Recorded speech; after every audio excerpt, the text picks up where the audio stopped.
Oke, terima kasih. Your meeting is being recorded. Fine, correct. Ya, mohon maaf saya lama mengutak-atik gadget, ya. Dan mohon maaf juga lama saya tidak berkabar dengan kalian karena kondisi tidak fit, ya, isoman. Pikiran lagi kurang sehat, jadi harus di reboot dulu. Makanya komunikasi semua off, ya. Ini mana rekamannya? Selamat, Pak. Halo, Pak. Welcome to this class.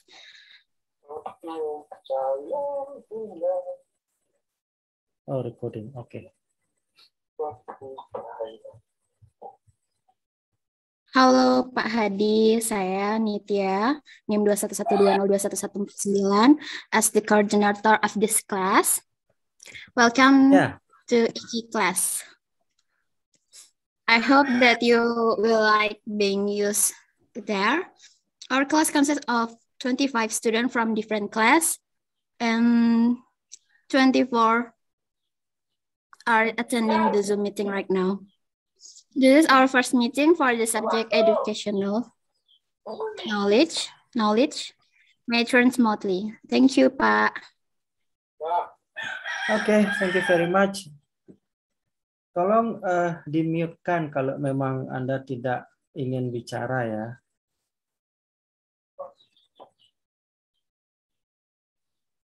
Oke, terima kasih. Oke, terima kasih. Ya, hari ini saya akan isi dengan pengenalan perkuliahan, ya.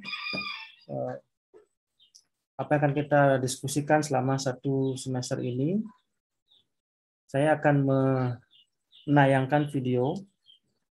I'm going to show you a video about education, yeah, and you will understand what the video is because the speaker is speaking in English, and you will be provided also with the subtitle in Indonesian subtitle, yeah. Jadi you can understand either from the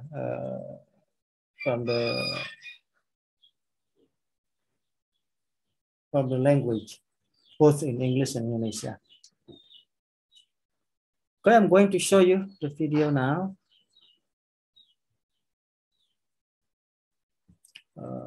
Share screen.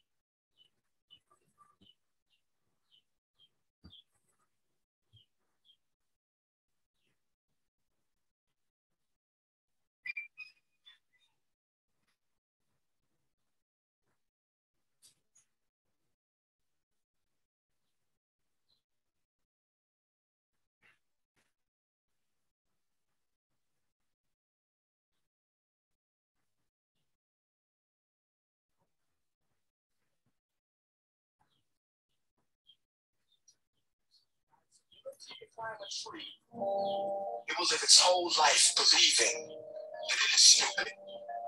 Ladies and gentlemen of the jury, today on trial we have modern. Apakah kalian bisa mendengar dan melihat videonya? Kalau di saya only hear sih, Pak. Belum bisa lihat. Videonya bisa dilihat, Pak, tapi suaranya tidak ada. Oke, setidaknya kalau ada yang menangkap gambar itu sudah ada subtitles, ya.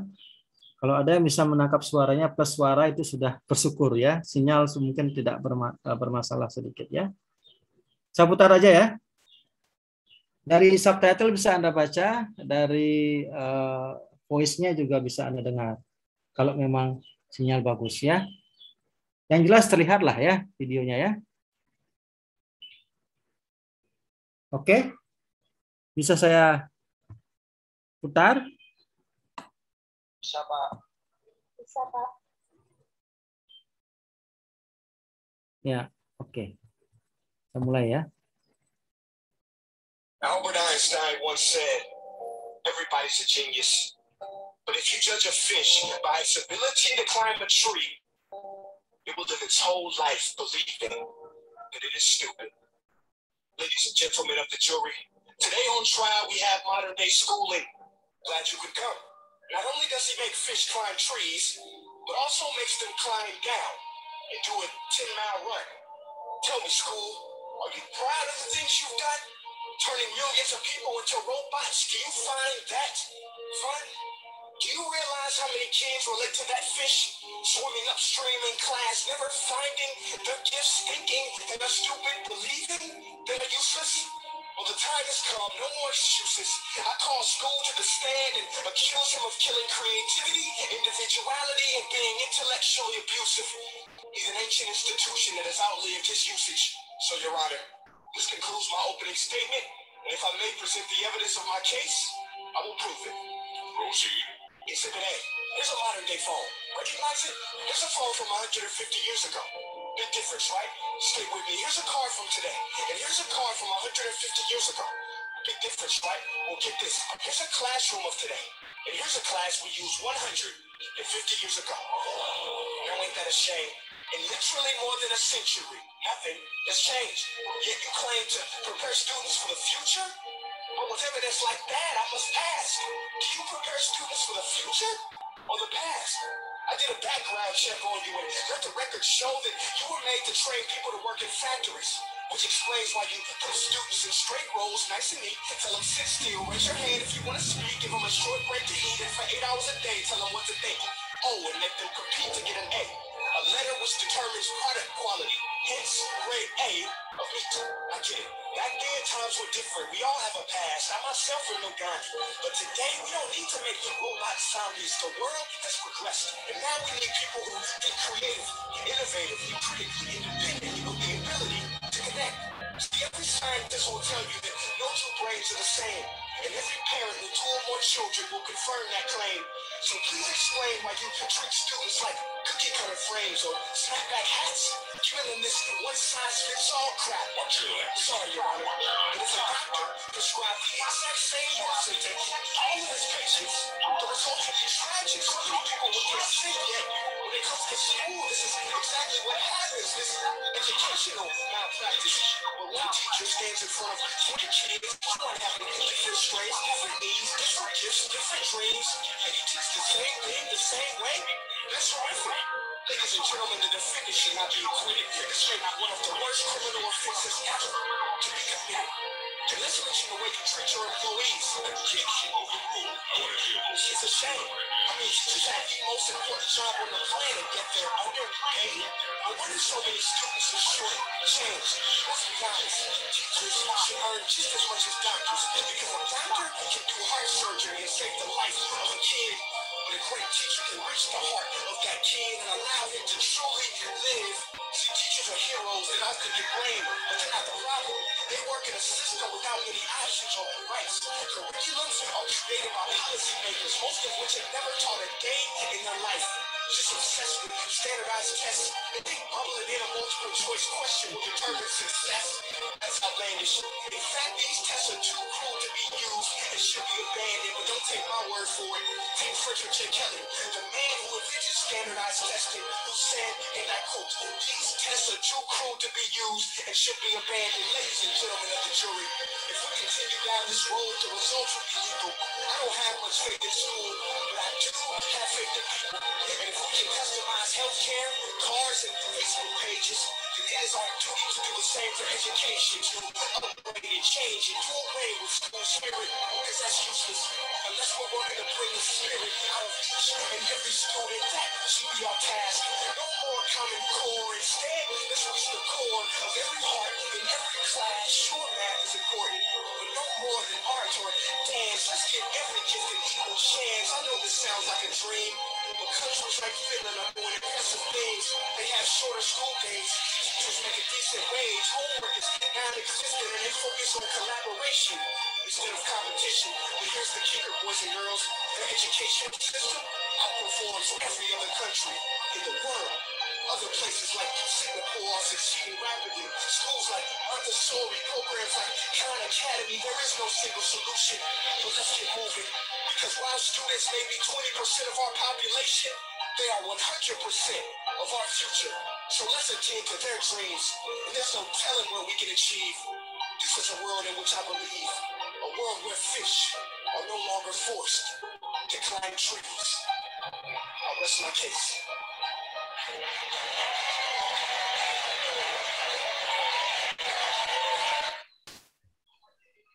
Yeah, okay.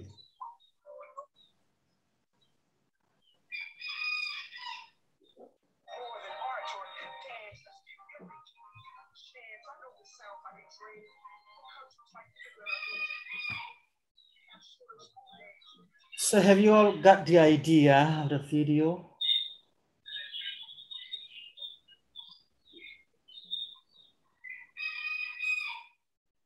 You might not get the whole idea, yeah, but you might get some pieces of the whole story or the whole talk in the video, ya.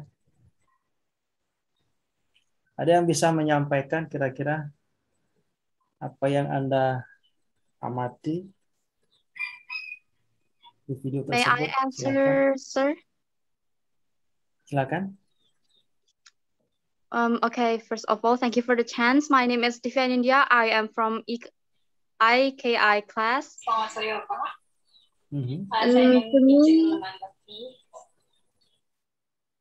this video is very relatable to me because sometimes the teacher don't know what is happening when students are. Misalnya kita sebagai guru bahwa kita misalnya di awal go on. Kita tuh Okay. gajinya harus When the sama teacher dengan don't know what's karena happening, when students are told they are doing something wrong, telling them one skill could determine their future is terrible and makes the student feel terrible when they get it wrong.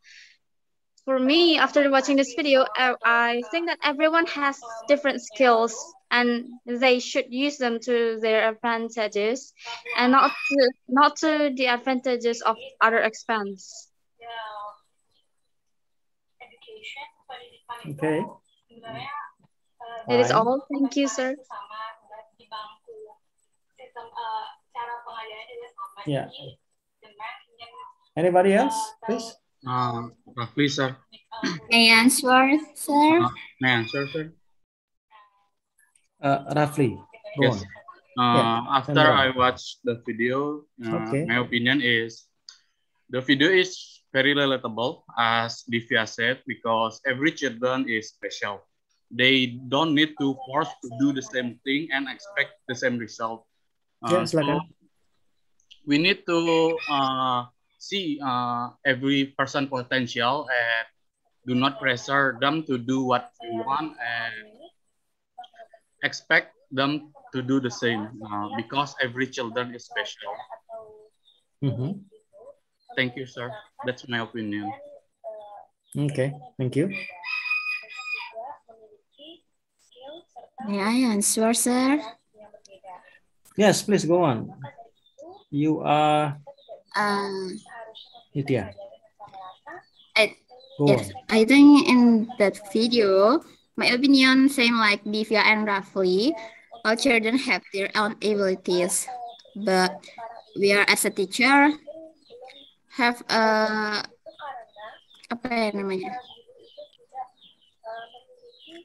hak untuk membimbing supaya mereka tahu apa kemampuan dari diri mereka sendiri. Like that maybe. Thank you.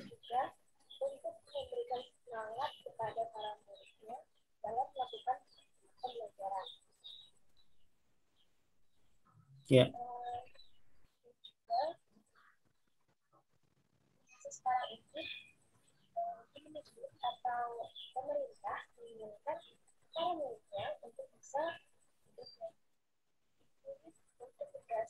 Nitya?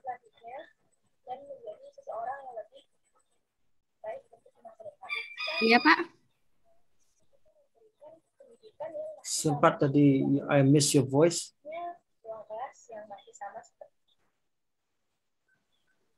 sesuatu yang sangat signifikan yang dapat mengubah pendidikan khususnya di dunia.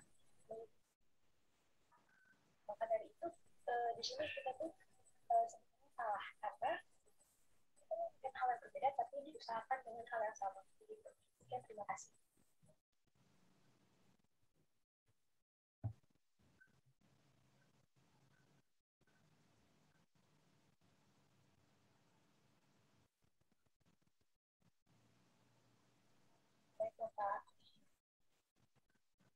Nitya, bagian terakhir, I miss the last part. Can you say it again? Sebagai guru?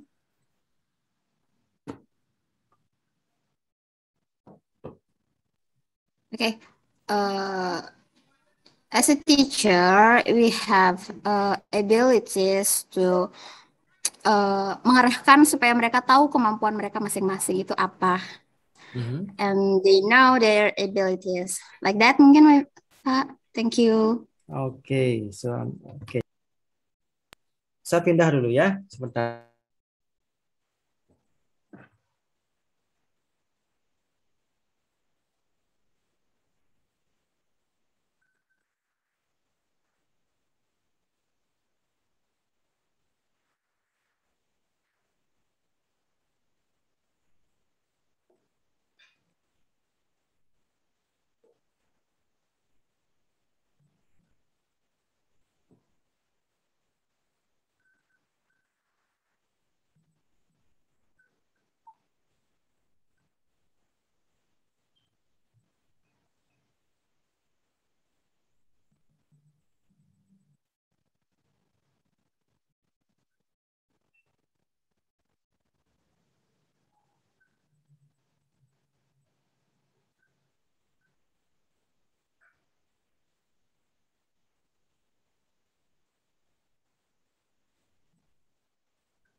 Anyone?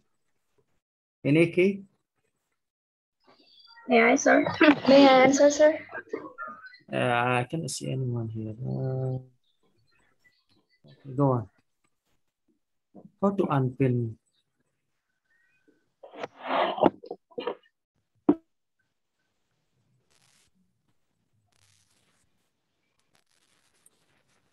Unpin.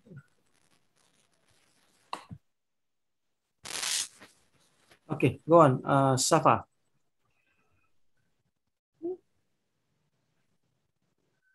Safa or anyone?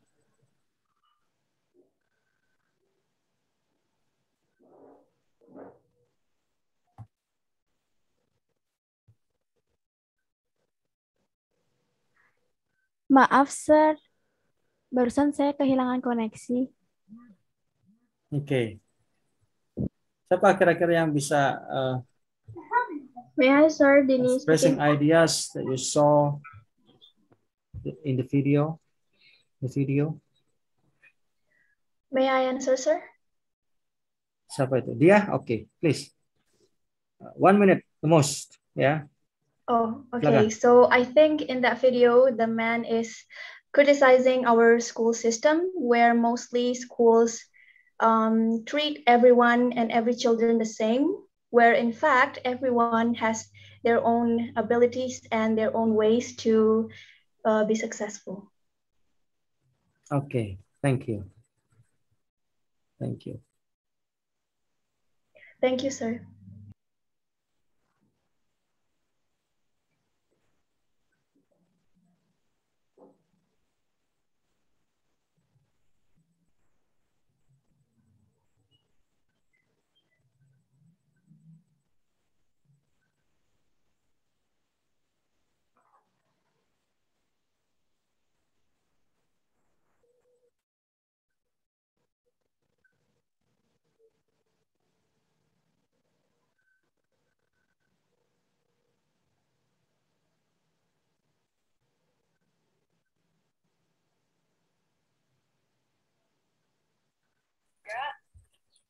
teknologi tersebut dapat memfokuskan pada minat dan bakatnya, dan negara kita juga akan maju. Dan yang kedua yaitu mengenai gaji seorang guru yang saat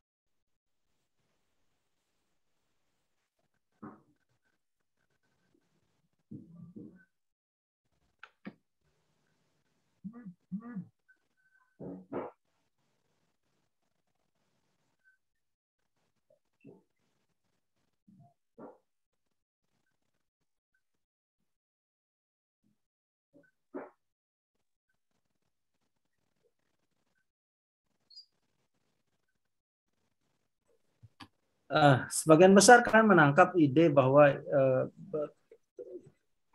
setiap anak punya bakat, ya.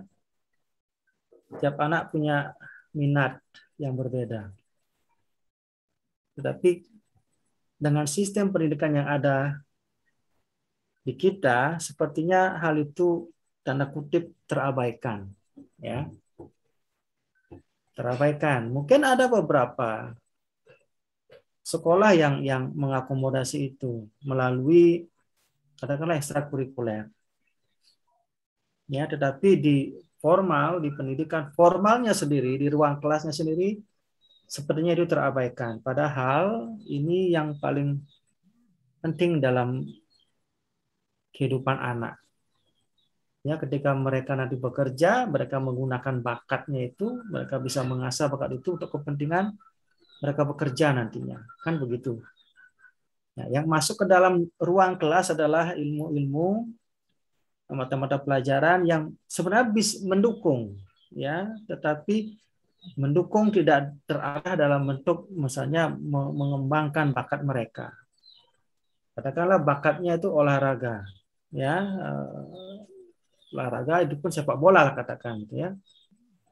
Nah sekarang bagaimana kita mengembangkan bakat sepak bola itu? Apakah sekolah mengakomodasi itu 100%? Mungkin hanya 20% lewat ekstrakurikuler. Ya. Sisanya anak harus belajar di kelas, belajar matematika, belajar yang lain. Yang kemungkinan apa yang mereka pelajari itu tidak dalam masuk kategori preferences mereka, ya, apa yang mereka suka, gitu ya. Semua ini karena terpengaruh oleh kurikulum yang ada, ya. Jadi kurikulum kita merancangnya seperti itu. Jadi Anda harus belajar begitu banyak mata pelajaran, begitu berbagai macam pelajaran yang bervariasi. Anda harus belajar itu, suka tidak suka Anda harus lulus, ya. KKM, Anda harus melewati KKM. Demikian, ya. Nah, sebenarnya di video itu ada banyak lagi yang bisa kita cermati di sana. Tidak hanya tentang bakat dan minat. Terakhir memang disinggung tentang guru. Ya, bagaimana peran guru dalam dunia pendidikan yang kebanyakan guru di berbagai belahan dunia pun tidak begitu layak dibayar. Ya, beberapa negara membayarnya dengan layak. Ya, tapi beberapa negara yang lain justru tidak diberikan perhatian yang khusus tentang itu. Saya akan putarkan lagi dan saya akan potong-potong di sana, ya. Sebentar.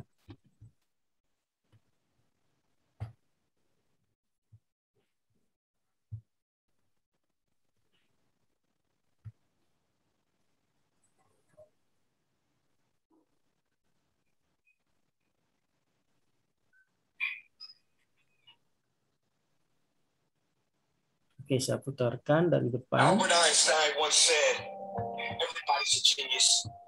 But if you judge a fish by its ability to climb a tree, it will live its whole life believing that it is stupid. Ladies and gentlemen of the jury, today on trial we have modern day schooling. Glad you could come. Not only does he make fish climb trees, but also makes them climb down and do a 10-mile run. Tell me, school, are you proud of the things you've done? Turning millions of people into robots. Can you find that fun? Do you realize how many kids relate to that fish? Swimming upstream in class, never finding their gifts, thinking they are stupid, believing they are useless? Well, the time has come, no more excuses. I call school to the stand and accuse him of killing creativity, individuality, and being Ya, Jadi di awal kita tonton bahwa kita semua anak seakan dipaksa untuk melakukan hal yang mungkin beyond their capacity. Ya. Di luar kemampuan mereka, tetapi harus melakukan itu. Kepada anak-anak normal diperlakukan seperti itu. Apalagi kepada anak-anak yang luar biasa, ya, yang anak-anak yang sekolah di sekolah luar biasa. Gitu. Mereka harus menjalani itu karena kurikulumnya seperti itu. Ya, karena kurikulum seperti itu. Jadi kurikulum tidak salah sebenarnya, tetapi mungkin rancangannya tidak atau mungkin kurang mengakomodasi kebutuhan mereka. Jadi dikatakan ikan dia diajari manjat pohon atau bahkan disuruh berlari sekencang-kencangnya gitu ya. Nah, itu yang ingin digugat di sana. Karena digugat, ya, hanya bukannya menggugat sebenarnya itu konteksnya, tapi menyadarkan kita bahwa look, every child is different, every child is unique. Ya, every child has his own talent, ya, interest, and capability to do something. Kan gitu ya. Oke, saya lanjutkan. Accuse him of killing creativity, individuality, and being intellectually abusive. He's an ancient institution that is outly against usage. So, Your Honor, this concludes my opening statement, and if I may present the evidence of my case, I will prove it. Proceed.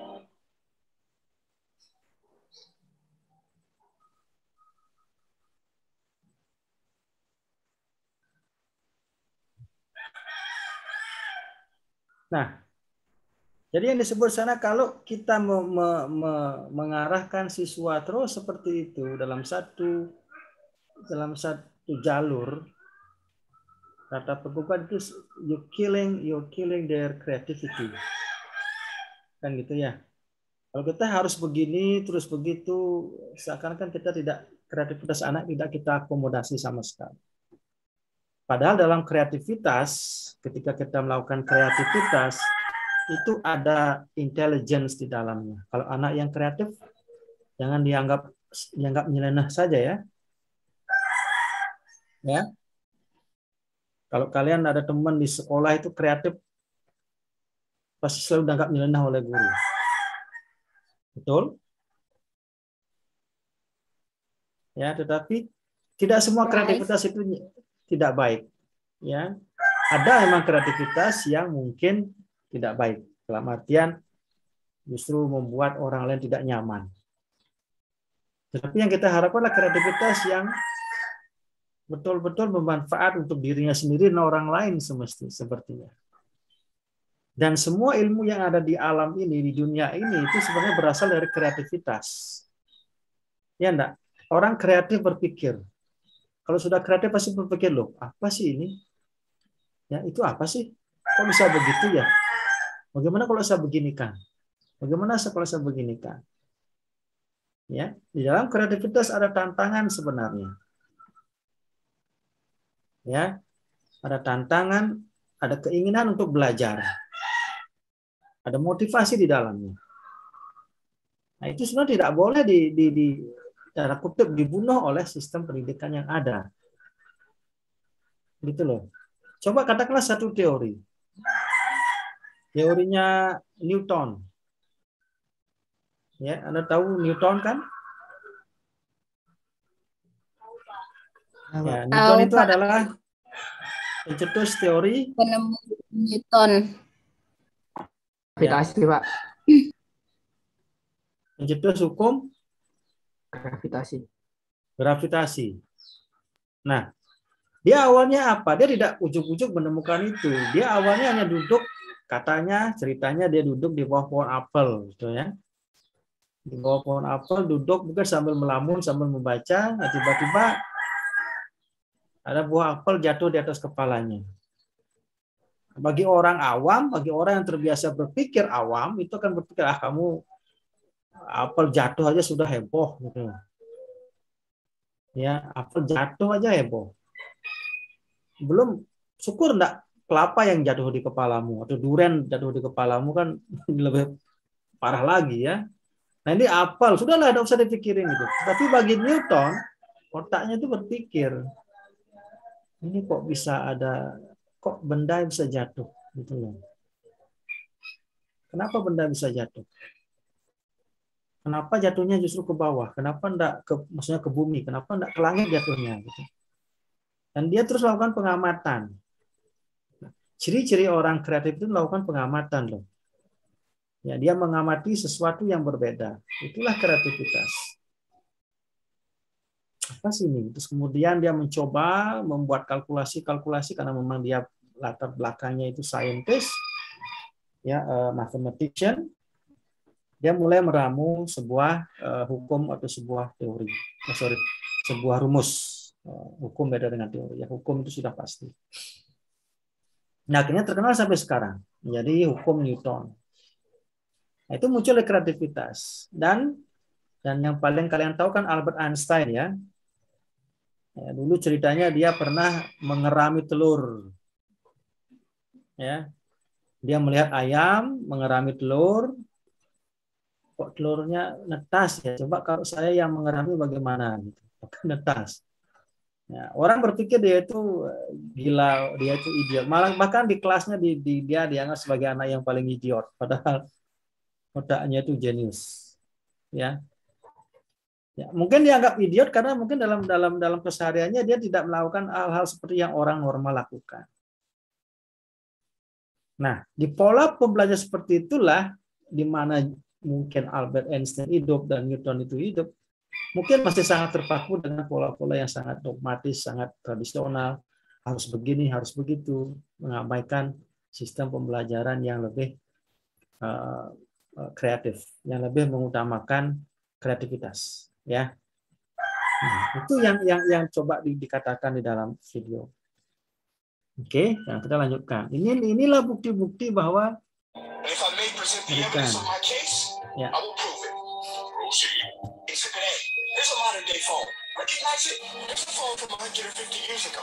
Big difference, right? Stay with me. Here's a car from today. And here's a car from 150 years ago. Big difference, right?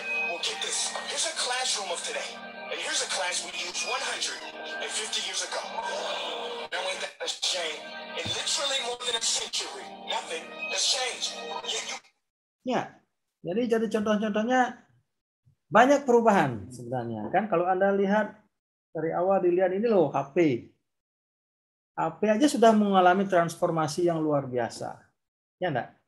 Dari dulu menggunakan sebesar batu bata dengan antena yang panjang. Ya, jadi kartunya itu pun jutaan harganya. HP dan kartunya bersaing harganya ya. Dan tidak semua orang punya.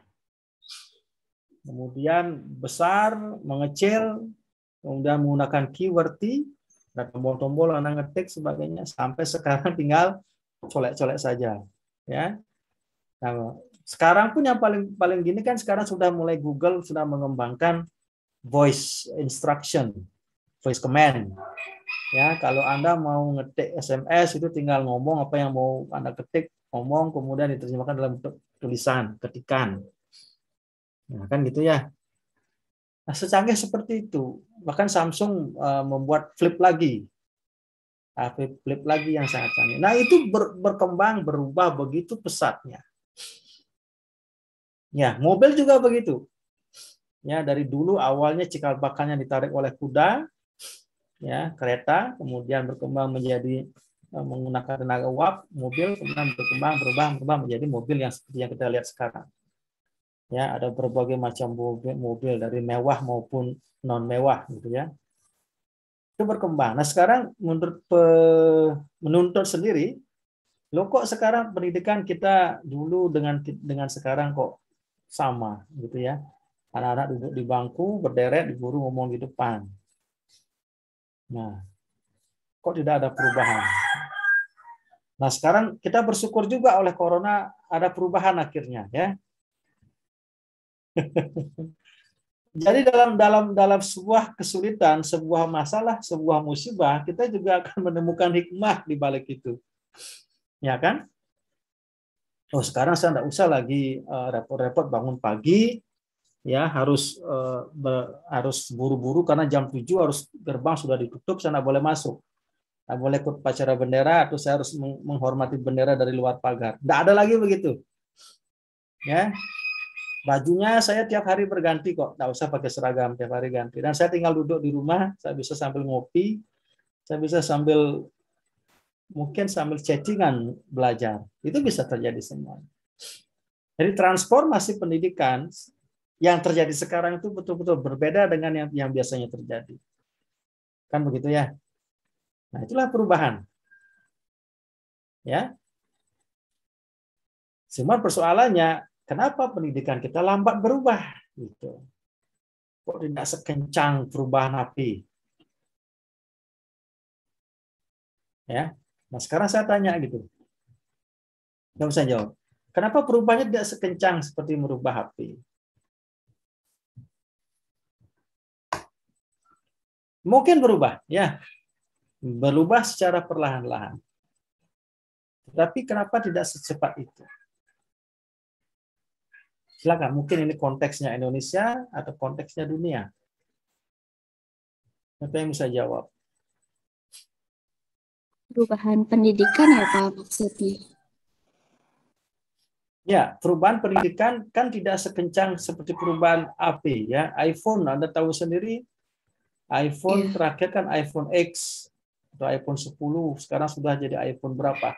Hanya dalam kurun waktu berapa bulan. Ya. Sekarang iPhone 13 kan? Iya. Ya, sudah mulai mengoleksi iPhone? Dia sudah punya yang 13? Enggak Pak, saya pakai Xiaomi. Nah, seperti itu modelnya, kan perubahannya begitu kencang. Silakan. Boleh saya jawab, Pak? Silakan. Baik, jadi menurut pendapat saya, kenapa sistem pendidikan Indonesia berjalan tidak secepat perubahan teknologi, contohnya seperti smartphone, itu pertama, karena sesuatu itu tidak dapat dipaksakan. Sesuatu yang datang dari kita sendiri itu tidak bisa dipaksakan. Sedangkan smartphone itu kan ciptaan, Pak ya. Ciptaan itu tuh orang yang menciptakan. Jadi kita bebas nih mau nge-custom smartphone-nya mau gimana.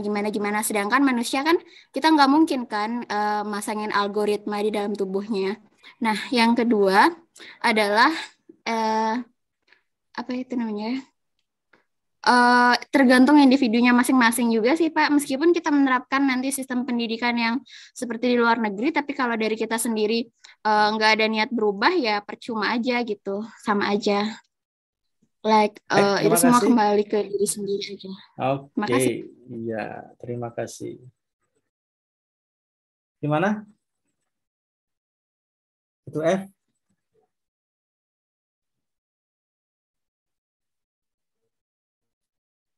Ada ide?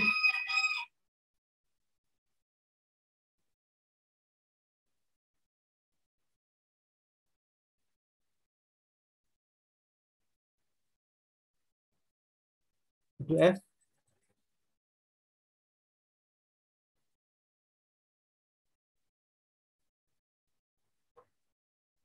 Halo?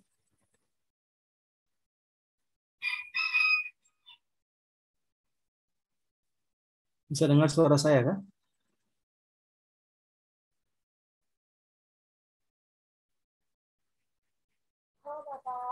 Bisa dengar suara saya? Dari tadi bisa dengar suara saya kan? Oke. Oke. Silakan, ada ide? Kenapa perubahan atau perkembangan pada katakanlah teknologi tidak sekencang dengan perubahan pendidikan?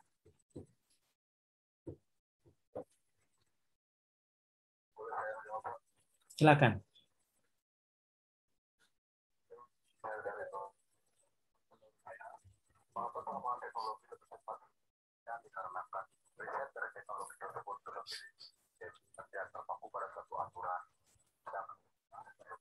pada peraturan seperti dan lain-lainnya yang menyebabkan perkembangannya tidak bisa bebas teknologi dan menyebabkan teknologi lebih cepat berkembang karena diberi kebebasan melakukan riset, percobaan dan lain sebagainya, Pak. Terima kasih. Oke, terima kasih gitu. Ya, jadi sebenarnya betul Nitya sampaikan tadi, yang terakhir sebenarnya yang lebih berterima. Ya, tergantung pada individu itu sendiri. Ya, untuk merubah sebuah sistem pendidikan itu kan melibatkan banyak orang ya. Dari pihak pemangku kepentingan, itu pemerintah, kemudian dinas-dinas pendidikan, kemudian guru, kemudian siswa. Ada 4, paling tidak ada 4 komponen yang harus bergerak. Gitu. Nah, kalau semuanya sudah merasa nyaman pada posisi mereka, ya perubahannya akan lambat. Ya, tapi kalau mereka berpikir, wah ini harus saya lakukan, ya, perubahannya harus segera kita lakukan. Ya bergerak, keempat-empatnya bergerak, ibaratnya roda gitu ya, apa roda yang saling terkait itu, kalau itu tidak bergerak bersamaan tidak akan bisa. Gitu. Nah, hanya sesuatu yang di luar faktor mereka lah yang mampu membuat mereka bergerak. Contohnya apa? Corona. Ya, dengan adanya corona semuanya berubah kan? Kebijakan pemerintah berubah, Pak Nadiem sendiri mengeluarkan banyak kebijakan, menyederhanakan kurikulum ya. Seperti sekarang di perguruan tinggi diberikan kebebasan Anda belajar kampus merdeka gitu ya. Anda bisa you can learn anywhere from anyone gitu ya. Anda bisa belajar tidak hanya di ELE, Anda bisa belajar keluar prodi, keluar fakultas, bahkan keluar universitas pun Anda bisa. Nah, itu kebijakan itu muncul lagi. Kenapa? Karena situasi seperti ini, daring memungkinkan Anda melakukan pembelajaran dimanapun, dengan siapapun. Gitu. Jadi situasi yang menekan kita untuk berubah. Mungkin kalau tidak ada corona tidak akan ada perubahan secepat ini. Gitu. Ya, dulu orang merasa bahwa belajar seperti ini membosankan, tatap muka maksud saya membosankan. Ya, tidak adakah pembelajaran yang lain tatap muka melulu bosan. Nah, begitu muncul internet, yuk sekarang kita belajar secara daring. Nah, sekarang di masa corona ini kita daring all the time. Ya, sampai kuping saya sakit terus mau ngajar begini atau mau membimbing sakit gitu ya. Dan kemudian orang berpikir lagi, lebih enak kalau kita tatap muka. Ya, sudah capek daring, kita sudah hampir 1,5 tahun ini daring terus, capek. Bisa nggak kita tatap muka? Jadi semua orang ingin berubah sebenarnya, tetapi terkadang kalau tidak dipaksa oleh situasi, maka orang itu tidak akan berubah. Ya, dan pendidikan itu seperti itu. Betul kata Nitya, dia harus memang individu itu sendiri yang mau berubah. If you want to change, you have to go out of the box. Ya, kalau mau berubah harus keluar dari kotak dulu. Kalau masih berada di kotak, nggak bakal bisa nyaman, nggak bakal bisa berubah, nggak bakal bisa melakukan sesuatu yang berbeda. Gitu. Ya, nah, sekarang kita lanjutkan lagi. In literally more than a century, nothing has changed. Yet you claim to prepare students for the future?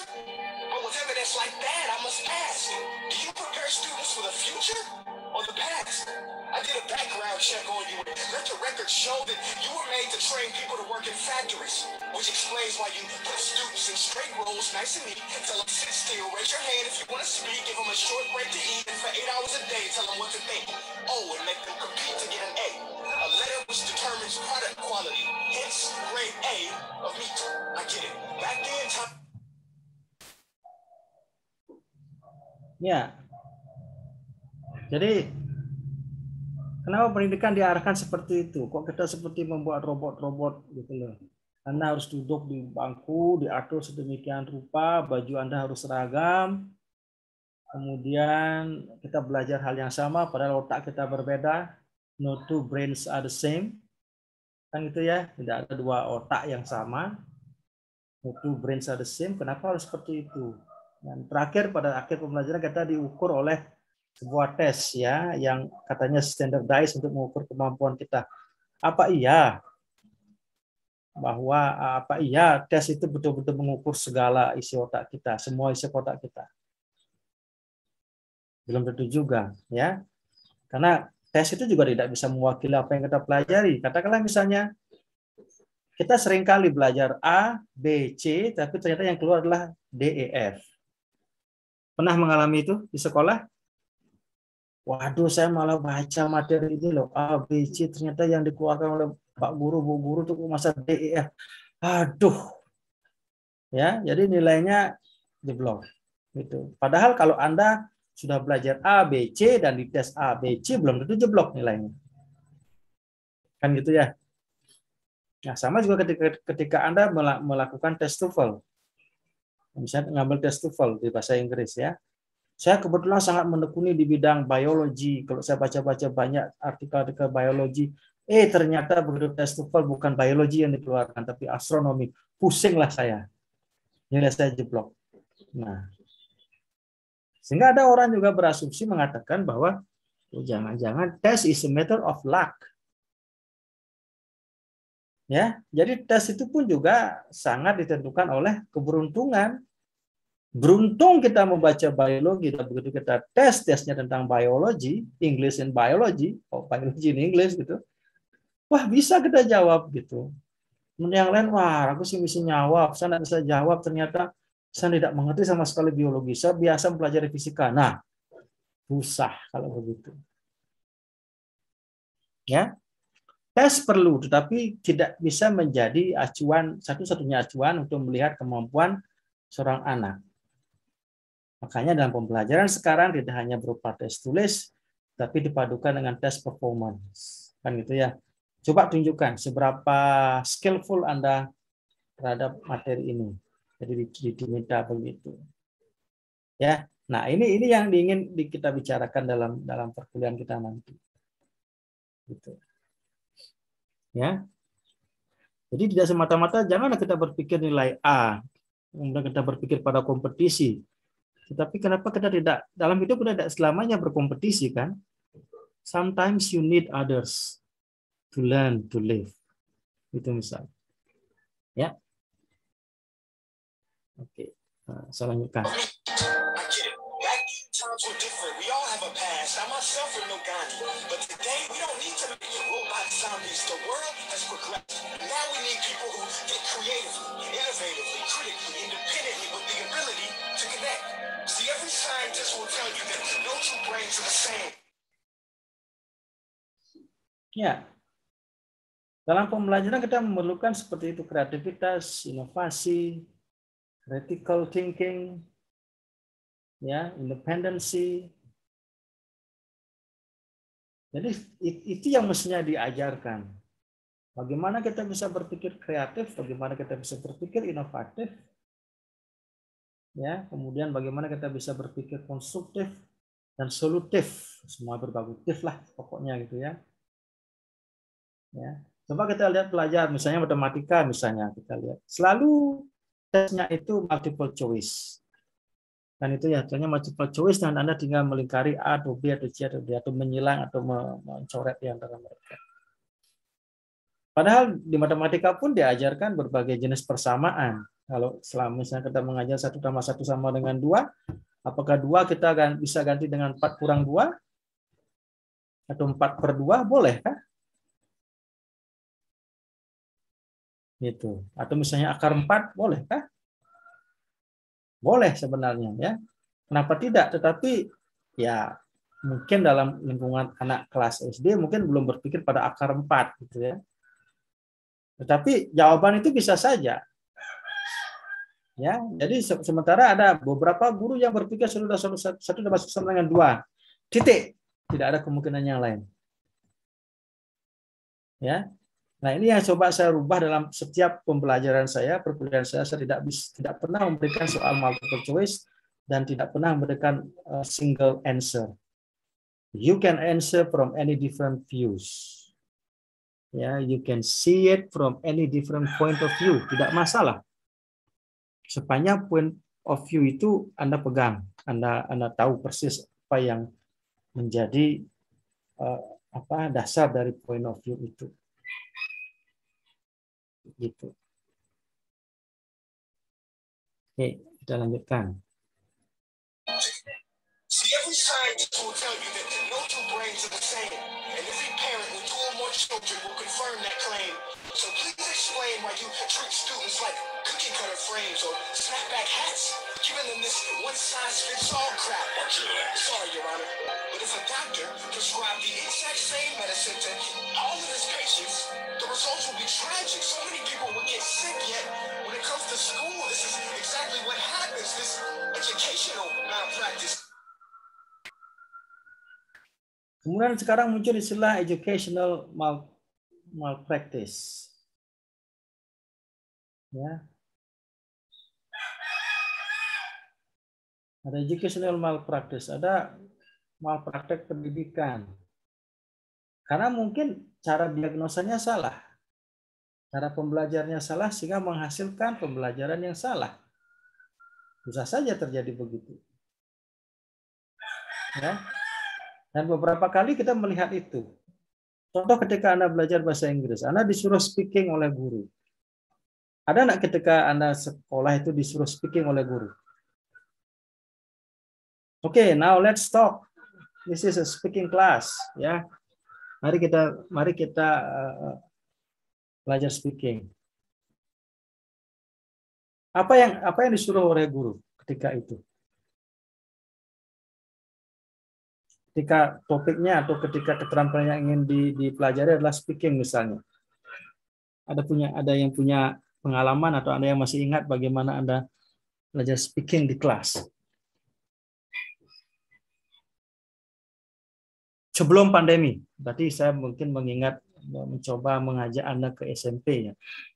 SMA Anda tuh selama SMA kelas 1 apakah Anda sudah pandemi belum ya? Kelas 1 belum pandemi ya? Belum, Pak. Belum, Pak. Nah, coba diingat-ingat ketika guru Anda mengajak, yuk sekarang speaking, yuk. Kira-kira apa yang dilakukan oleh guru? Semoga tidak malpraktek itu ya. Kalau sampai salah pengerjaannya juga itu sebuah malpraktek.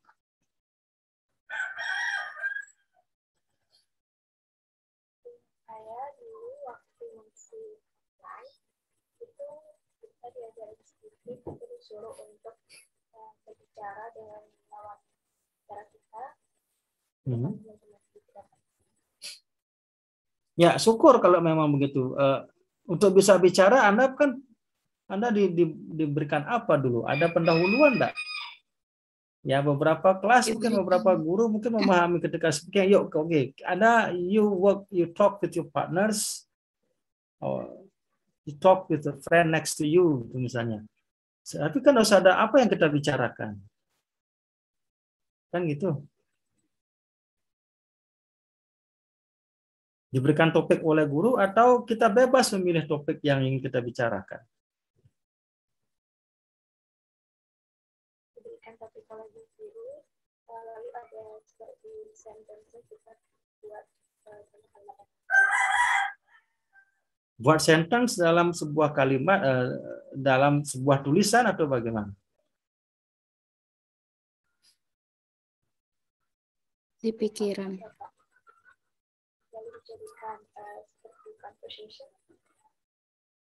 Itu kalimatnya itu Anda pikirkan atau Anda tulis? Dipikirkan mungkin. Nah, itu yang jadi persoalan ya. Kadang kita mengajar speaking, kadang guru mengajar speaking, dikasih topik, betul bagus ya. Karena terkadang juga ada guru yuk speaking. Now, please talk with your friends. What are we going to talk about? Kadang-kadang kan siswa begitu. Apa yang kita bicarakan? Dan the teacher never teaches you how to do outline before you speak. Kan mestinya belajar dulu kayak bikin outline. Apa yang kamu bicarakan? What do you want to speak? Kan begitu. Ya, susun dulu dalam bentuk draft atau dalam bentuk poin-poin, pointer-pointer. 1, 2, 3, 4 itu apa yang mau dibicarakan. Ya. Nah, yang lebih parah lagi setelah begitu, Anda disuruh nulis. Oke, sekarang kalau kamu susah ngomong, kamu nulis loh. Ini speaking or writing? Ya, tapi kan tetap aja speaking, Pak, kan diomongkan. Tidak bisa, speaking itu tidak bisa Anda tulis, kemudian Anda omongkan. Kalau omongan itu mendeklamasi namanya. Speaking is how you do outlining. Boleh, kalau Anda mau ngomong itu boleh outline dulu, tapi outline itu topik-topik yang akan Anda bicarakan. Setelah itu semua ide Anda keluarkan lewat dari otak langsung ke mulut Anda. Itulah keterampilan speaking yang sesungguhnya. Apakah Anda pernah dites speaking? Apakah Anda pernah tes speaking TOEFL atau tes speaking IELTS? Kalau Anda pernah tes speaking IELTS misalnya, Anda akan diberikan topik oleh tester. Ya, Anda diberikan waktu untuk membuat kira-kira outline apa yang Anda bicarakan. Setelah itu Anda diberikan waktu untuk ngomong. Silakan Anda ngomong sekarang. Anda ngomong. Anda tidak baca sentence by sentence. Ya, jadi keluar langsung dari kepala ke mulut Anda. Begitu. Itu speaking. Kenapa? Karena speaking itu pun memerlukan sebuah keterampilan bagaimana mengorganisir ide di kepala, menyusun ide di kepala. Setelah itu baru Anda ramu itu menjadi sebuah kalimat, kemudian Anda ucapkan secara langsung. Tidak melalui tulisan. Kalau melalui tulisan berarti ada disuruh writing sebenarnya. Karena writing memang begitu. Anda tulis draftnya, Anda tulis pointer-pointernya, kemudian Anda kembangkan dalam bentuk paragraphs or an essay. Gitu. Nah, jadi jangan sampai pembelajaran yang diarahkan speak ya menjadi malpraktek gitu loh. Itu disebut dengan malpraktek, salah cara gitu. Padahal caranya tidak begitu. Nah, ini yang banyak terjadi. Oke, lanjut sedikit. Exactly what happens is educational malpractice, where one teacher stands in front of 20 kids, each one having different strengths, different needs, different gifts, different dreams, and you teach the same thing the same way. That's horrific. Ladies and gentlemen, the defendant should not be acquitted. This may be one of the worst criminal offenses ever to be committed. And let's mention the way you... Ya, apakah sekarang semua hal itu dilakukan dengan cara atau metode yang sama? Jadi bilang, ya mengajar A itu dengan metode yang sama ke semua anak, padahal cara anak belajar berbeda-beda. Ya, ketika kita mengajar di kelas, ada yang anak yang lebih suka mendengarkan, dia cukup mendengarkan aja, dia rebahan begini kayak tidur gitu. Tapi jangan kira dia tuh beneran tidur. Bisa saja dia bosan, bisa saja dia bener ngantuk, tidur ngantuk karena dia memang sudah bosan mendengar gurunya ngomong, atau ngomong-ngomong saja. Jadi dia tidur-tiduran. Kan tidur, bosan, tidur, capek, tidur. Atau ada saja nanti, ya sudahlah, sambil tidur pun saya bisa mendengar apa yang Anda bicarakan. Nah, tipe belajar begitu pun bervariasi. Jadi setiap anak itu memerlukan perlakuan yang berbeda secara khusus. Itu yang disebut dengan keunikan manusia. Nah, sekarang sekolah apakah mengakomodasi itu?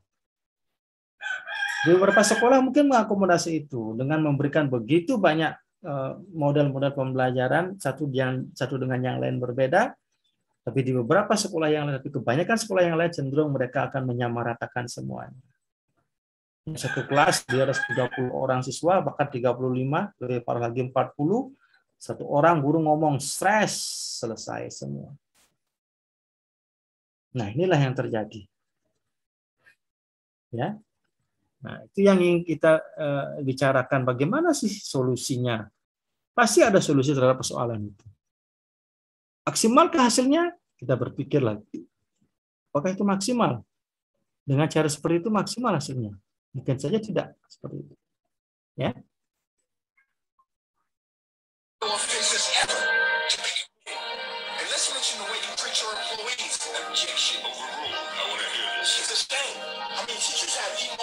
Job on the planet, yet they're underpaid. No wonder so many students are short change? Let's be honest. Teachers should earn just as much as doctors because a doctor can do heart surgery and save the life of a kid, but a great teacher can reach the heart of that kid and allow him to truly live. See, teachers are heroes that often get blamed, but they're not the problem. They work in a system without many options or rights. Curriculums are created by policymakers. Nah, tadi juga disebutkan sekarang tentang guru. Ya, dari bagaimana proses belajar dari siswa kemudian ke guru. Inilah yang akan kita bahas terus dalam satu semester kita ini. Guru menurut si pembicara atau si penuntut itu semestinya memiliki hak yang setara dengan dokter. Ya. Haknya setara dengan dokter karena dua-duanya punya tanggung jawab yang besar. Kalau guru dokter menyelamatkan nyawa, fisik diselamatkan, benar-benar nyawanya selamat. Tapi kalau guru menyelamatkan jiwa anak itu. Kan gitu ya. Nah, cuman sayangnya guru di kita diberikan penghargaan tanpa tanda jasa gitu. Ya, saya pribadi sebagai seorang guru, dosen miris mendengar itu. Saya tidak pernah mau terima dibilang guru adalah pahlawan tanpa tanda jasa. Ya, saya tidak mau sebenarnya dalam kutip direndahkan seperti itu. Ya, coba kalau kita lihat Jepang. Jepang begitu selesai Perang Dunia Kedua, kaisar atau pemerintahannya bertanya, berapa banyak guru yang tersisa? Bukan mereka nanya berapa prajurit yang tersisa, tetapi berapa banyak guru yang tersisa. Kenapa? Karena Jepang tahu guru adalah orang-orang yang membangun bangsa. Nah, kalau kita lihat lagi di Indonesia, begitu corona hadir, kemudian banyak tenaga kesehatan meninggal, dihitung berapa tenaga kesehatan yang meninggal. Kenapa sampai di sana pertanyaannya? Kenapa tidak bertanya berapa guru yang meninggal? Berapa dosen yang meninggal? Nah, kalau mereka meninggal, siapa yang ngajar? Apakah dokter bisa mengajar? Kan begitu. Ya, pertanyaannya mestinya berlanjut. Berapa nakes yang meninggal? Terus berapa guru yang meninggal? Karena begitu guru itu meninggal, harus digantikan. Sehingga peradaban kebudayaan sebuah bangsa itu lanjut lagi gitu. Ya, saya sengaja mengatakan begini karena saya ingin kalian itu menggunakan perspektif yang berbeda. Saya ingin kalian menghargai diri Anda itu sebagai orang yang hebat. Ya, bahwa posisi Anda adalah dokter sebenarnya setara dengan dokter gitu loh. Ya, setinggi-tingginya dokter tetap gurulah yang mengajar dokter. Ya kan? Betul enggak?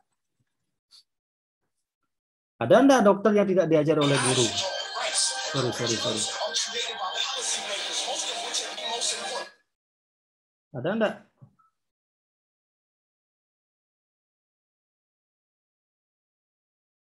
Dokter yang tidak diajar oleh guru? Kan itu sekarang persoalannya. Gimana saya salah pencet? Ya, setinggi-tingginya sehebat daripada seorang dokter tetap diajar oleh seorang guru. Nah, makanya si penuntut mengatakan, saya tidak memprovokasi kalian mestinya kalau harus nuntut, kalau sudah di guru nuntut gaji yang besar. Tidak, tetapi berikanlah hak yang layak kepada para guru. Lihatlah guru honor misalnya. Ya, ada guru honor cuma digaji 300.000 per bulan, itu untuk apa? Dulu juga ketika saya jadi mahasiswa S1 dulu, semester 3 saya sudah mulai ngajar murid SD. Saya digaji, ingat betul saya digaji 10.000 waktu itu per bulan. Ngajar bahasa Inggris untuk level SD itu digaji 10.000. Tapi saya mau saja karena waktu itu memang uang 10.000 oke lah, masih lumayan gitu. Tapi kalau betul-betul kalau saya sudah bisa punya istri, punya anak, uang 10.000 mau dipakai apa? Beli pulsa aja mungkin sudah, beli kuota aja mungkin sudah ada cukup, gitu ya. Ya, nah kebijakan pemerintah sekarang sudah mengarah kepada perbaikan nasib guru, ya, seperti pengangkatan guru-guru honor yang sudah lama, sudah hampir usianya di atas 35, sudah mulai dipikirkan bagaimana diangkat.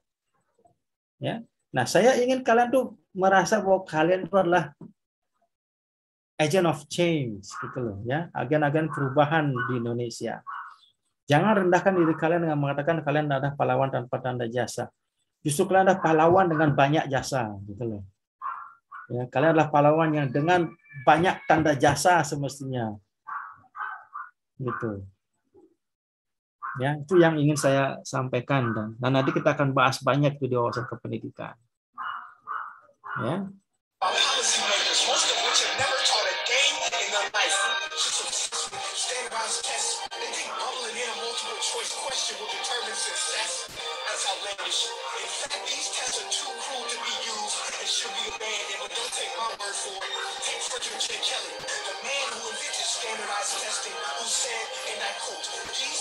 Too cruel to be used and should be abandoned. Ladies and gentlemen of the jury, if we continue down this road, the results will be lethal. I don't have much faith in school, but I do have faith in people. And if we can customize healthcare, cars, and Facebook pages, then it is our duty to do the same for education, to upgrade and change and do away with school spirit, because that's useless.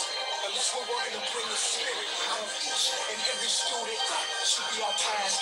No more common core. Instead, let's reach the core of every heart in every class. Sure, math is important, but no more than art. Ya, nah terus berikutnya sama seperti kalau teman-teman kalian tes, gitu kan? Nanti kita bicarakan dengan di wawasan pendidikan, tes itu seperti apa sih, gitu loh. Apakah tes itu bisa mewakili isi kepala kita semua? Apakah itu juga mewakili apa yang sudah kita pelajari sebelumnya dan sebagainya? Ya, kemudian berikutnya di sini, marilah kita melihat bahwa semua mata pelajaran itu penting. Matematika penting, betul, tetapi bukan not the only one. Seni dan tari pun juga penting. Ya, kemarin saya mengajar di kelas 1A, itu kalau salah ada Aldin dari Herzegovina, dia mengatakan, I like fashion. Gitu dia bilang. Ya, I like fashion, dan I can design anything I want, gitu. Ya. Nah, kalau memang anak tuh suka fashion, suka busana, suka merancang busana, desainer, kan dia juga bisa sukses, dia bisa menjadi desainer terkenal di dunia. Nah, sekarang kenapa kita tidak boost, ya, kita dorong anak itu biar betul-betul, yuk silakan Anda manfaatkan bakat Anda seorang desainer, rancang busana yang mewah, Anda kompetisikan, yang bagus Anda kompetisikan, dan Anda lihat sendiri hasil pekerjaan Anda. Kan begitu. Nah, Anda suka sepak bola, kenapa Anda tidak betul-betul masuk klub, kemudian Anda berkompetisi di sana. Tunjukkan bahwa Indonesia punya klub sepak bola yang bagus. Ya, tidak hanya dihujat terus, PSSI dihujat terus, gitu ya. Tunjukkan bahwa kita bisa, itu sebenarnya. Tapi dengan cara bagaimana? Dengan cara bagaimana kita mengeksplor bakat minat kita sebenarnya lebih banyak dari itu. Gitu, ya.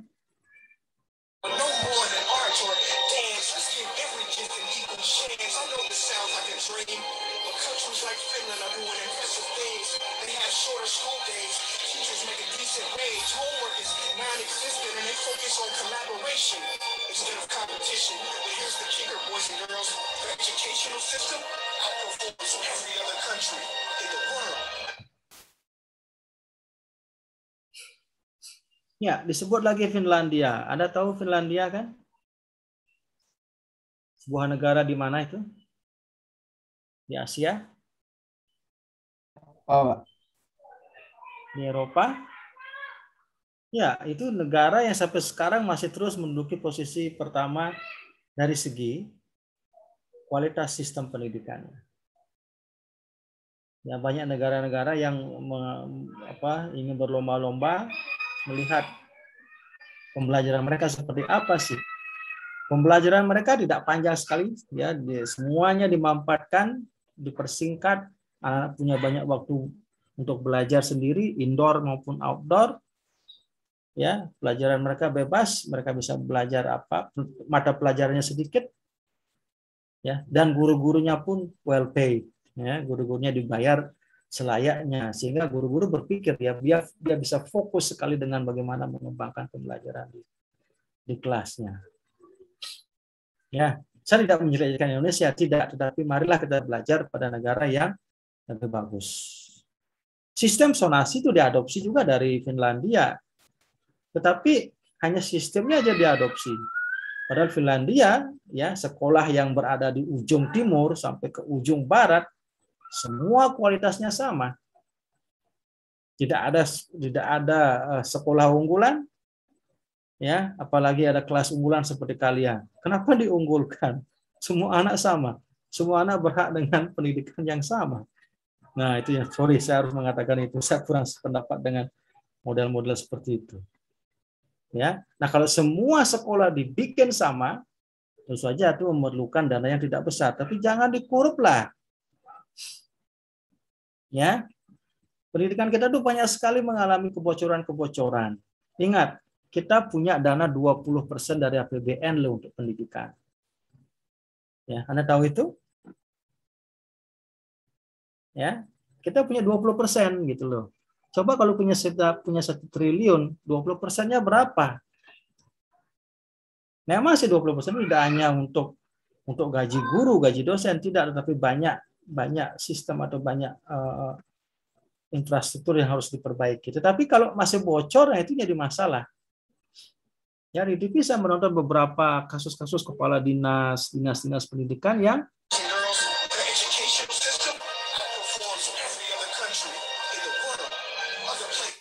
ya, yang ditangkap oleh KPK gara-gara korupsi.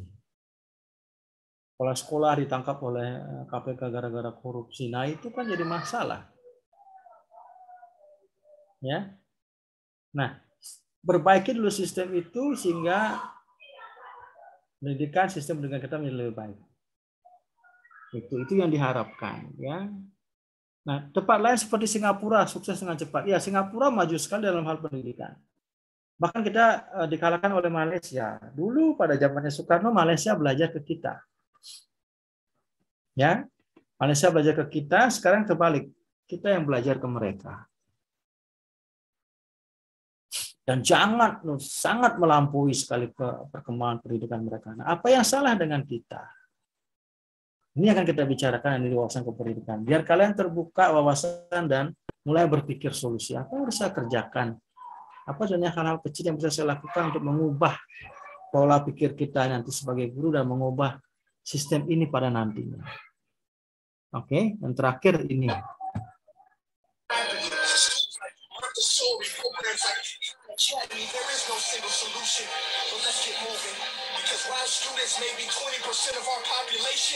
They are 100% of our future.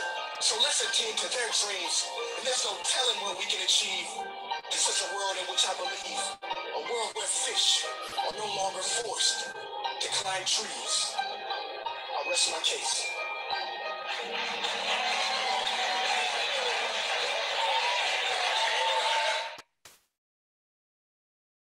Iya. Demikian. Ya, stop. Jadi seperti itu yang akan kita bicarakan nanti, ya. Dalam topik-topik diskusi kita nanti kita akan melihat bagaimana sih negara lain merancang kurikulumnya, bagaimana sih negara lain membuat pembelajarannya. Ya, kita juga akan nanti berkilas balik kepada filsafatnya, seperti apa sih sebenarnya filsafat pendidikan. Apa sih sebenarnya yang dipikirkan oleh para filsuf kita terhadap pendidikan? Apakah sekarang masih relevan filsafat itu atau tidak? Dan filsafat mana yang masih relevan, filsafat mana yang tidak relevan, bisa kita kaji nanti. Oh, banyak kan? Makanya kalau 1 semester tidak cukup ini mata kuliah ini, wawasan kependidikan tidak cukup 1 semester. Tapi nanti akan dilanjutkan lagi di mata kuliah yang lain. Pasti akan diselip-selipkan nanti. Silakan pertanyaan sekarang.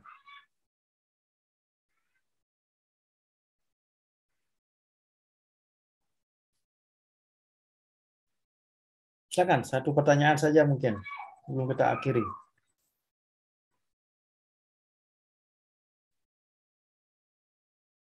Iki semua hadir kan ya? Semua hadir, Pak. Semua hadir, oke. 23. Satu F hadir semua juga kan? Siap, hadir Bapak. Oke, terima kasih. Satu pertanyaan? Apakah saya bisa memberikan pertanyaan? Ya, Hernandini, silakan. Ya. Sebelumnya terima kasih atas waktunya. Saya ingin bertanya mengenai pendapat Bapak.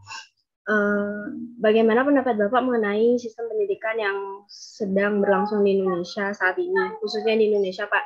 Dan tadi Bapak juga sudah menyinggung bahwa Finlandia itu adalah negara dengan sistem pendidikan yang sangat baik saat ini di dunia. Dan menurut Bapak, apakah Indonesia nantinya bisa bisa mengikuti jejak dari negara Finlandia atau bagaimana? Terima kasih. Oke, sekarang saya ditanya gitu ya. Samuanya nanya, dibalik saya ditanya gitu ya, Hernan. Tapi enggak apa-apa. Ya. Bagaimana persepsi saya terhadap bagaimana persepsi saya terhadap pendidikan di Indonesia, kata Hernan Dini ya. Masih banyak perlu dibenahi pada intinya. Ya.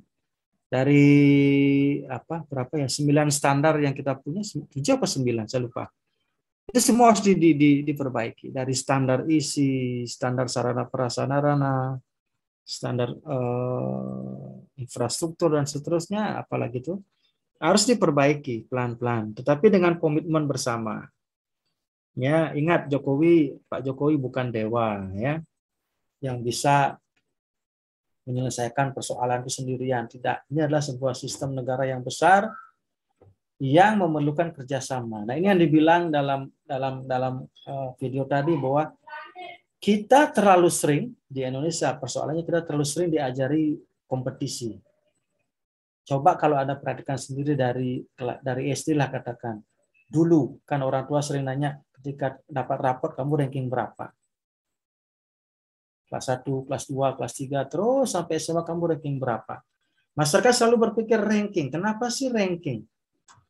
Apakah hidup kita hanya semata-mata tentang kompetisi? Tidak, kan?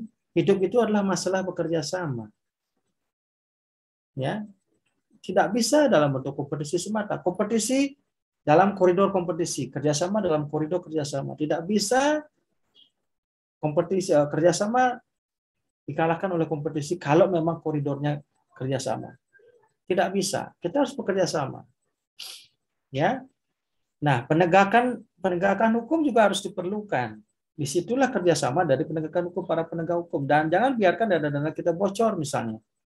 Ya, banyak sekali kepala dinas, ya, bahkan sekolah-sekolah itu ditangkap OTT gara-gara mereka melakukan korupsi seperti itu misalnya. Kan kasihan uang negara dibegitukan, gitu loh. Ya. Nah, kalau kita bersama punya komitmen yang sama untuk menuju tujuan yang sama, yang ada pada pembukaan undang-undang kan, mencerdaskan kehidupan bangsa, kan itu tujuan bangsa Indonesia. Kan? Nah, kalau kita semuanya berpikir pada bagaimana caranya mencerdaskan kehidupan bangsa kita, niscaya pasti kita bisa serupa dengan Finlandia. Tetapi ingat, banyak juga orang di negara asing, di luar itu berpikir Indonesia ini memiliki potensi yang besar, luar biasa. Tidak hanya dari jumlah penduduknya yang 270-an juta, luas wilayahnya luar biasa. Ya, apalagi tanda kutip bagi negara-negara yang anti-Muslim, tanda kutip, menganggap ini adalah sebuah ancaman.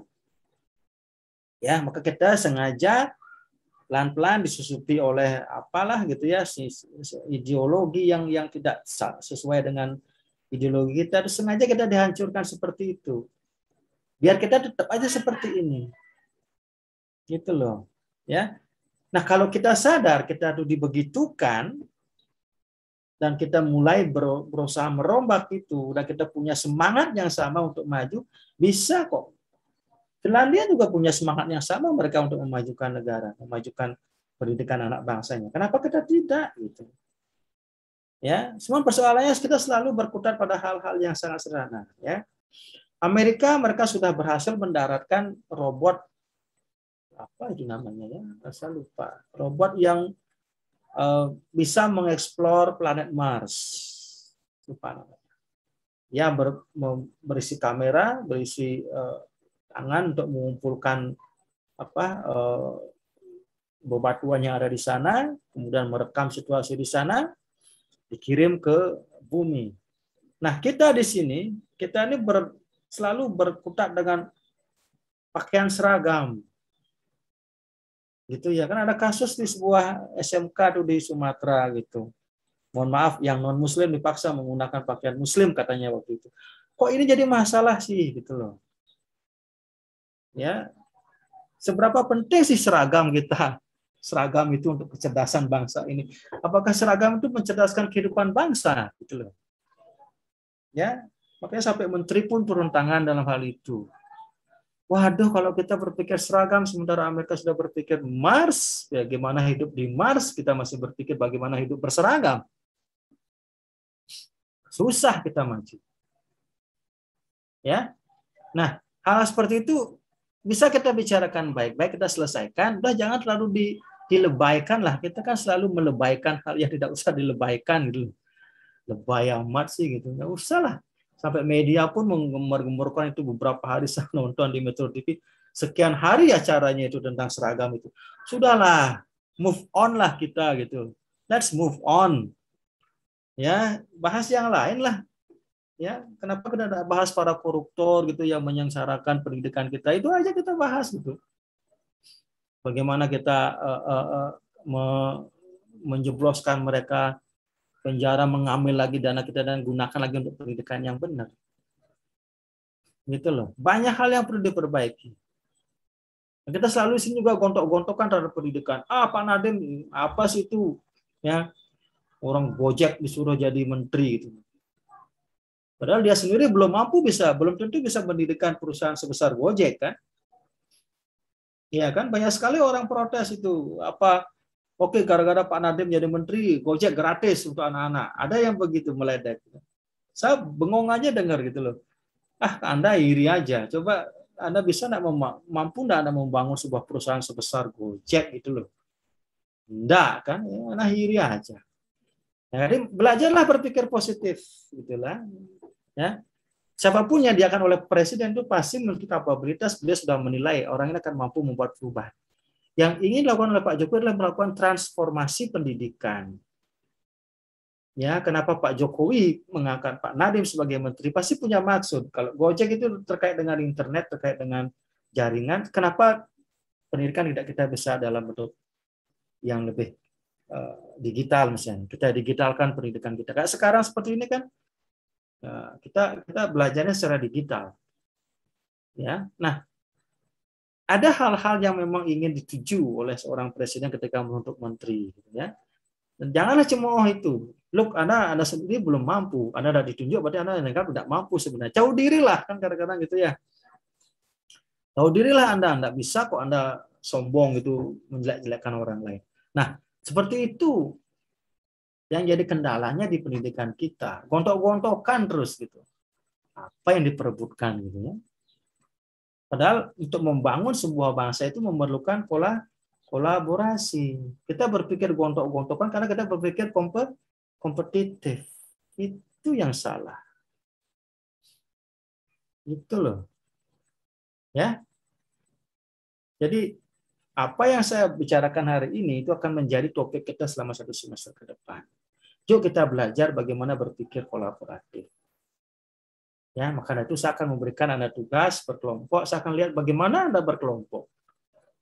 Jangan ketika saya suruh Anda berkelompok, sudah berkelompok, Anda saya kasihkan bikin paper, katakanlah bikin paper, isinya 10 halaman. Yuk bagi tugas, kamu 3, aku 4. Kamu kerjakan 3 bagian. 3 bagian, 4 bagian. Ini tidak pernah disambung dengan baik. Sudah selesai, sudah, yuk dikumpulkan. Tetapi tidak disambungkan satu dengan yang lain. Nah, dibaca dengan baik, tidak pernah saling memahami apa yang dikerjakan oleh teman lain. Itu bukan kolaborasi. Ya, itu lu gue. Ya, itu masalah lu, derita lu gitu ya. Itu enggak benar itu. Ya. Dan ketika disuruh presentasi umumnya mahasiswa, saya begitu selesai mereka bikin paper, minta bikin PowerPoint, saya suruh mereka presentasi. Dua temannya ada hadir gitu. Ya, maka satu orang kan mengatakan, "Bapak, mohon maaf, dua teman saya tidak hadir. Saya tidak tahu apa bagiannya mereka." Wah, ini lagi lebih gawat lagi. Sudah bekerja dalam bentuk kelompok, tidak mampu presentasi karena dua pekerjaannya katanya dikerjakan oleh orang lain. Lalu kamu apa yang kamu lakukan secara ini? Padahal kan itu esensi berkelompok itu apa gitu loh.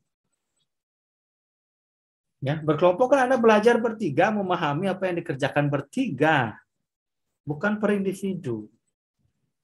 Nah, di sanalah saya memerlukan kemampuan Anda berkolaborasi, tidak berkompetisi. Ya, saya pun kalau memang kalian itu bagus di kelas, aktif semua, saya bisa kasihkan nilai A semua. Loh, kok bisa Pak? Iya, soalnya semuanya bagus, saya kasih A, apa salahnya? Ya, tapi ketika usaha semuanya karena bikin jengkel ternyata semuanya saya kasih C. Bolehkah? Kenapa tidak? Itu hak saya. Gitu loh. Ya. Jadi dalam hal kuliah pun tidak usah kalian selalu sering berkompetisi karena nilai itu bisa sama diberikan. Gitu loh. A semua, B semua, C semua. Saya pernah berikan nilai seperti itu. Diketahui sama teman-teman. Loh, kenapa tidak? Ya. Kenapa harus menggunakan kurva normal? Kadang-kadang saya bertanya, kenapa harus kurva normal? Sekian bagian C, sedikit bagian C, sisanya B, paling sedikit pasti A. Kenapa harus begitu, kan? Ya, karena saya menggunakan perspektif yang lain. Kalau perspektif yang memang harus kurva normal, oke lah, benar dalam perspektif itu. Tapi kita bisa menggunakan perspektif yang lain. Ya, jadi kita mencoba melihat sesuatu dari berbagai perspektif. Salah, benar, tergantung dari mana kita melihat. Gitu loh. Ya, itu intinya. Saya ingin memberikan wawasan seperti itu sehingga kalian siap menjadi mahasiswa yang lebih berpikiran terbuka. Begitu. Oke. Ya, di screenshot dulu. Ya, biar bisa saya upload laporan pengajarnya. Silakan, sudah selesai. Mari kita tunjukkan dulu tampang-tampang kita yang ganteng dan cantik-cantik dulu. Tunjukkan senyum terbaik Anda. Setelah itu silakan di screenshot. Yang di 1F silakan screenshot. Saya tidak menggunakan laptop, tidak menggunakan komputer ya. Tunjukkan dulu wajah Anda semua. Marta, Meta, Kusuma, Adek Agina, Cynthia, baik, dalam Kordiawan.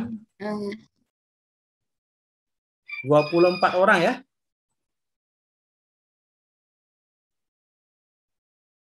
Iya Pak, karena lagi satu ada gangguan sinyal. Oke, silakan tunjukkan dulu senyuman terbaik kalian. Ya, kita foto bersama.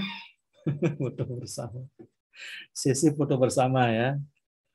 Silakan. Kintan, mana dia? Baik, saya hitung sampai 3 Pak ya. Izin mengambil screenshot. Ya, silakan. 1, 2, 3. Baik, sudah Pak. Oke, 1F sudah. Ini senyuman terbaik saya. Ya. Oke, terima kasih. Ya, demikian perkuliahan kita kali ini. Kita kembali ke kelas masing-masing nanti, ya. Karena ini adalah pendahuluan, saya ingin memberikan materi yang sama dulu. Nanti setelah itu kita diskusinya pasti beda pada masing-masing kelas nanti. Oke, terima kasih banyak. Nitya yang sudah. Dewi? Boleh di SS ulang, Pak ya? Silakan. Baik. 1, 2, 3.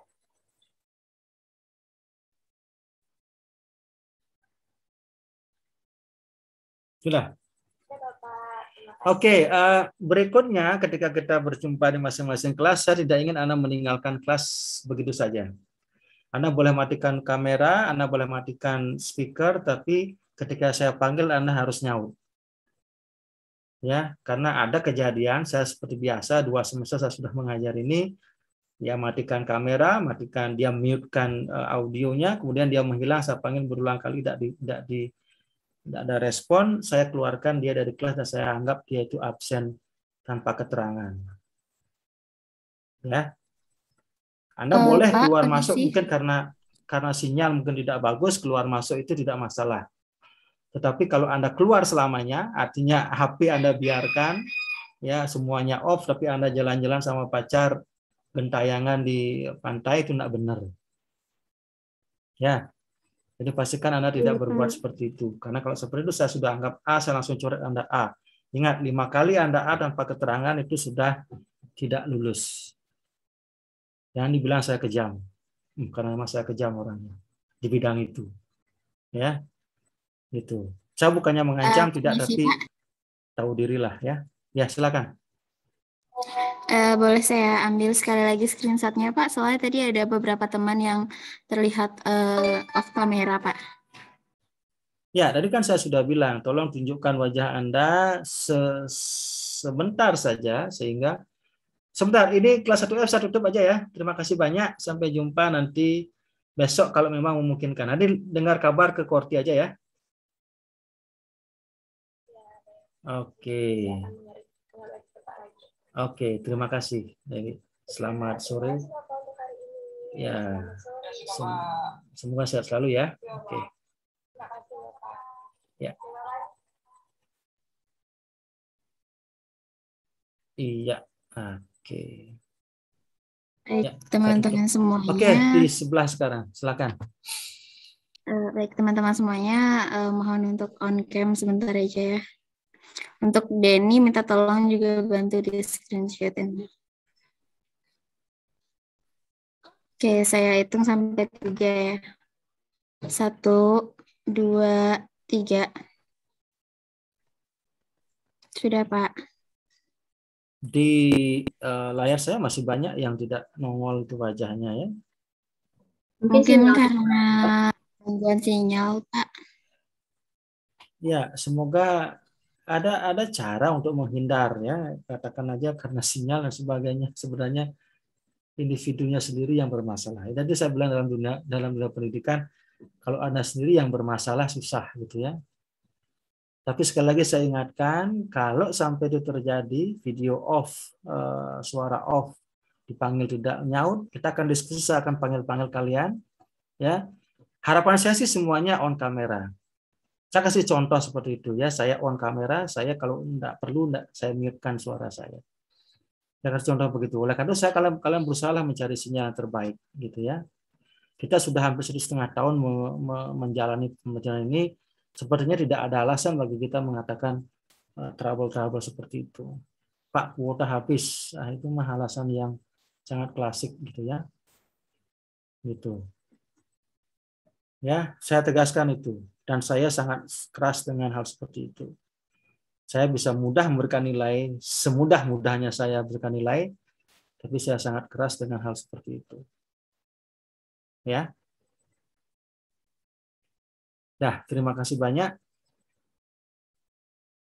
Sampai jumpa di makeup class kalau ada jadwal. Atau untuk untuk besok dan lusa. Kenapa, Yuda? Saya ingin mengucapkan terima kasih kepada Bapak atas pelajaran hari ini. Ya, untuk besok dan lusa ada workshop saya.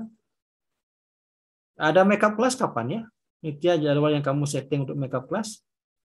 Kebetulan belum saya setting, Pak. Nanti akan saya kirimkan, Pak ya.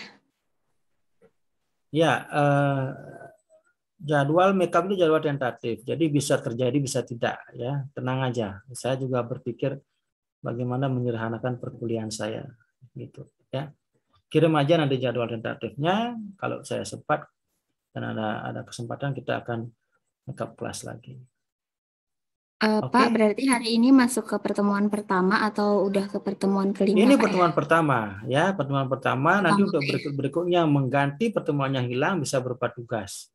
Ya, tugas boleh diberikan sebenarnya sepanjang tidak membebani siswa terlalu sering. Makanya saya bilang paling saya akan memberikan tugas maksimal 2 saja selama 1 semester. 1 tugas Anda kerjakan berkelompok, 1 tugas lagi Anda kerjakan secara individu. Ya, selesai. Jadi tugas kelompok itu untuk Anda presentasi, tugas individu untuk Anda UAS, paling begitu aja. Ya, saya akan memberikan tugas setiap meeting itu kalian keblinger nanti ya. Terlalu banyak dosen memberikan tugas, kasihan kalian. Terima kasih banyak Pak sudah perhatian. Ya, terima kasih ya. terima kasih Pak. Terima kasih Pak. Selalu Pak ya. Okay, I'll see you later. Terima kasih Pak. Sehat selalu Pak ya. Terima kasih Pak. Jaya Pak. Jaya Pak. Jaya Pak. Pak. Selamat